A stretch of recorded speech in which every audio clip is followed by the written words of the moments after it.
Abraham का प्रभु, इसहाक का प्रभु, याकूब का प्रभु, तू मेरा है। तू कभी ना छोड़ेगा, तू कभी ना ठुकराएगा। तू मेरा है, तू मेरा है। Good morning, praise the Lord. दिन की शुरुआत परमेश्वर के वचन के साथ। आज प्रातःकाल मैं पास्टर राजकुमार आप सब प्रिय भाई बहनों का इस प्रातःकालीन वचन मनन में स्वागत करता हूं। क्या इस गीत को आप अपना बना सकते हैं?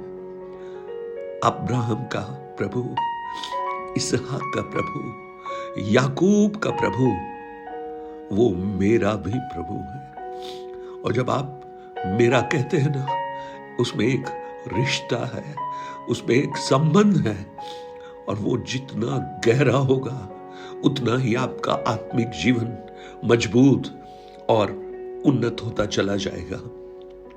आज मैं आपका ध्यान एक कुएं की ओर लाना चाहता हूं। एक कुआं, आपने बहुत सारे कुएं देखे होंगे, लेकिन यहां पर एक कुआं हम देखते हैं जिसका नाम रहोबोत है। और ये जो कुआं है आइसक ने खोदा है। और जब आप उत्पत्ति की पुस्तक 26 अध्याय को आप पढ़ेंगे, वहां पर आइसक की और उस कुएं की कहानी आपको समझ में आएगी। जब देश में अकाल पड़ा, जो अकाल अब्राहम के समय जैसा नहीं था, तो इसहाक गरार को पलिश्तियों के देश में चला गया।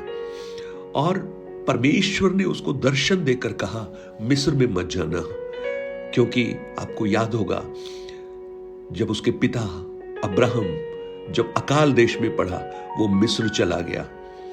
और वही कहानी लगभग दोहराई गई, परंतु इसहाक ने परमेश्वर की बात को मानकर वो गरार में रह गया।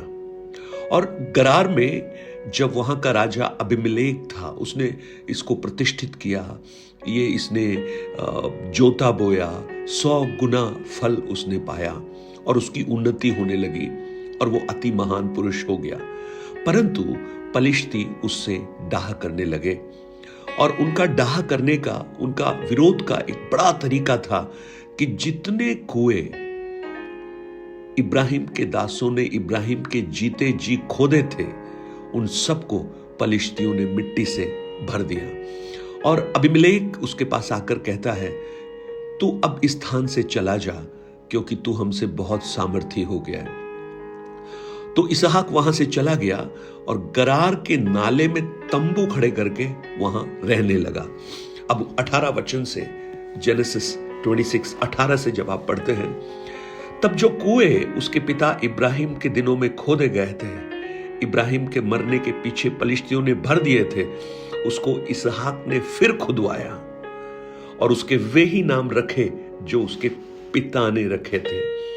और फिर इसहाक के दासों को नाले में खोदते खोदते जल का एक सोता मिला। Praise the Lord. एक जल का सोता, एक सोता जो हमेशा बहता रहता है। और जब उस सोते को देखकर वो आनंदित हो रहे थे, तो गरार के चरवाहों ने इसहाक से झगड़ा करके कहा, यह जल हमारा है। और उस कुएं का नाम एसेक रखा गया कि उसमें झगड़े हुए थे। इसहाक ने कोई प्रतिक्रिया नहीं की, कोई प्रत्युत्तर नहीं दिया। उसने दूसरी जगह जाकर कुआं खोदा और ये लोग वहां भी आकर उससे झगड़ा करने लगे। तो उसने उसको भी छोड़ दिया, परंतु उसका नाम सित्रा रखा। और वहां से कूच करके वो एक और कुआं उसने खुदवाया। उसके लिए उन्होंने झगड़ा नहीं किया। तब उसने उसका नाम यह कहकर रहोबोत रखा कि अब तो यहोवा ने हमारे लिए बहुत स्थान दिया है और हम इस देश में फूले फलेंगे। आमीन। आज ये जो वचन 22 है वो आपके लिए मैं एक प्रोफेसी के रूप में घोषित करना चाहता हूं। आप जैसे इसहाक ने कहा, आप भी, आपके जीवन में भी कुछ रहोबोत को परमेश्वर लेकर आए और आप भी ये कहें कि परमेश्वर ने हमारे लिए बहुत स्थान दिया है। आप जब इस भाग को पढ़ेंगे, जो मुझे एक जो सच्चाई समझ में आई, जो मैं आज आपको बताना चाहता हूं, अब्राहम के जो खोदे हुए कुएं थे वो इसहाक के लिए भी उपलब्ध थे। खोदने वाला होना चाहिए। आज मैं आपको बताना चाहता हूं, जो पिता का जो हेरिटेज है, जो आत्मिक जो रिसोर्सेस हैं, वो बच्चों के लिए भी उपलब्ध है। वो सस्टेन है, वो खत्म नहीं हुए हैं। वो चले गए होंगे, माता पिता चले गए होंगे, लेकिन उनके द्वारा छोड़ी गई लेगेसी पीढ़ियों के लिए उपलब्ध है। अगर विश्वास के साथ, कमिटमेंट के साथ और कठोर परिश्रम के साथ उनको हासिल करने की कोशिश की जाए। और इसहाक ने ऐसा किया और उसे वो मिला भी। आप देखिए, जब इसहाक ने पहला कुआं खोदा, तो ये खोदा उसने था, बड़ी मेहनत का काम है कुआं खोदना। आप ऐसा मत सोचिए कि बस एक फावड़ा लेके गए और 2 बार मारा और पानी निकल के आ गया। It's a very expensive affair. उसमें पैसा भी खर्च होता है, उसमें बहुत मेहनत भी लगती है, उसमें परिश्रम भी लगता है, उसमें समय भी लगता है। पहला कुआं खोदा, जब पानी दिखा तो ये बहुत खुश हुए होंगे, परंतु गरार के लोगों ने आकर उस पर कब्जा कर लिया। मेरी बात ध्यान से सुनिए, इसहाक ने कुछ नहीं किया, वो वहां से चला गया। उसने दूसरा कुआं खोदा, वहां भी उन्होंने कब्जा कर लिया, लेकिन उसने कुछ नहीं किया। मैं आपको बताऊं, आज आप में से बहुत से लोग होंगे जो इसहाक जैसी परिस्थिति से गुजर रहे होंगे और आप ये कह पाएंगे, मेहनत मैंने की थी, परिश्रम मैंने किया था, मैंने इतना समय इस काम को किया, ये इसका जो परिणाम है, इसका जो फल है वो मुझे मिलना चाहिए था, लेकिन मुझे नहीं मिला। किसी और ने उसको हथिया लिया।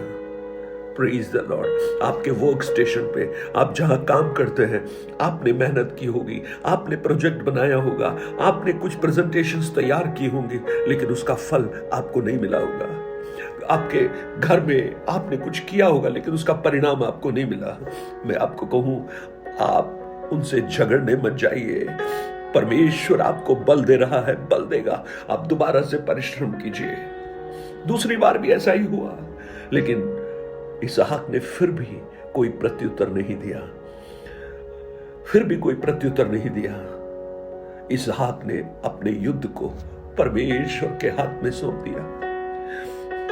भजन 46 के 10 में लिखा है, चुप हो जाओ और जान लो कि मैं ही परमेश्वर हूं। आज मुझे सुनने वाले मेरी बहन, मेरे भाई, आप शायद अपने जीवन में इस बात से निराश होंगे कि आपके परिश्रम का फल आपको नहीं मिल रहा है, लेकिन मैं आज आपको बताना चाहता हूं, जब उन्हें एसक मिला, उन्हें सितना मिला, लेकिन परमेश्वर आपको एक रहोबोत देने जा रहा है।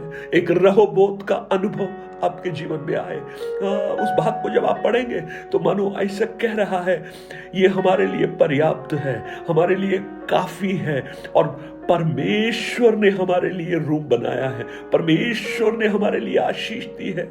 वहां भी इसहाक को देखिए, उसने ये नहीं कहा कि हमने अपने परिश्रम से ये खोद कर निकाला है, हमने मेहनत की है इसके लिए।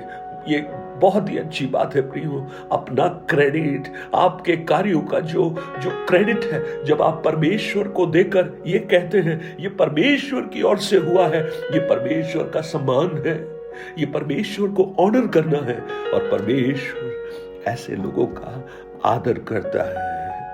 अगर आपने परमेश्वर के लिए कुछ किया है, आपकी प्रार्थना से कोई बीमार चंगा हुआ है, ये मत कहो, इसको कहने में कोई बुराई नहीं है, मैंने प्रार्थना किया, लेकिन वहां पर आप कहिए परमेश्वर के अनुग्रह से प्रार्थना के द्वारा ये व्यक्ति चंगा हो गया। वहां पर आप महिमा परमेश्वर को दे रहे हैं, आप नहीं ले रहे हैं।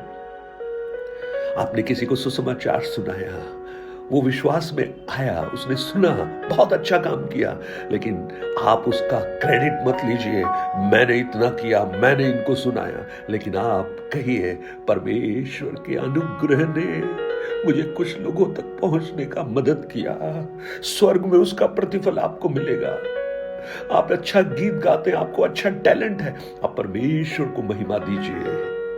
और एक रहबोत परमेश्वर ने उनके लिए दिया, सही समय पर, सही स्थान पर, और जहां पर वो थे वहां परमेश्वर ने उनको आशीषित किया, वो भी ग्रेशियसली आशीषित किया। और इसलिए फिलिपियों में पौलुस क्या कहता है, वो भी अपनी महिमा के धन के अनुसार, महिमा के धन के अनुसार तुम्हारी हर घटी को पूरा करे। स्वर्गीय पिता परमेश्वर, हम आपके करीब आते हैं प्रभु जी। आज हम आपके हाथों में हर एक प्रिय भाई बहनों को सौंपते हैं। ये संदेश रहबोत का अनुभव बहुतों के जीवन में लेकर आए। हो सकता है प्रभु जी वो एसेक में बैठे हो सकता है वो सिटमा में बैठे हो, परंतु प्रभु आज रहबोत का अनुभव, भरपूरी का अनुभव परमेश्वर ने हमारे लिए किया है, ऐसा अनुभव उनके जीवन में आए।